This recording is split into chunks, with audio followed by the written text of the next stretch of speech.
Une caméra fixée au mur dans cette rue de Molenbeek, et il y en aurait comme ça 70 disséminées dans toute la commune.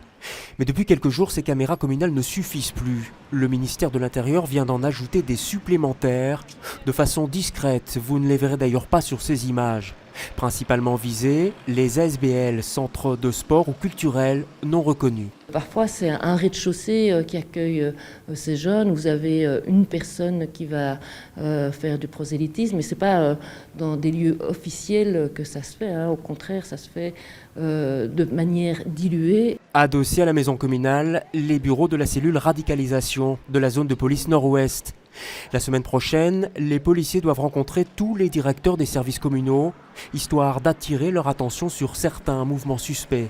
Une commune en alerte donc, au moment où plusieurs familles sont directement touchées par des départs en Syrie.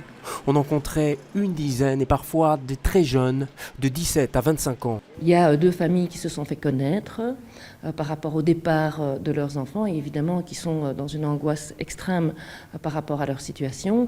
Il y a d'autres jeunes qui sont partis également, mais on ne connaît pas toujours la destination, justement, et ces jeunes disparaissent, mais les motifs, ce n'est pas nécessairement vers la Syrie. Derrière son bureau, la bourgmestre reconnaît volontiers qu'elle ne sait pas aller beaucoup plus loin et qu'à l'exemple de la Flandre, une réunion entre bourgmestres concernés à Bruxelles serait peut-être une bonne chose.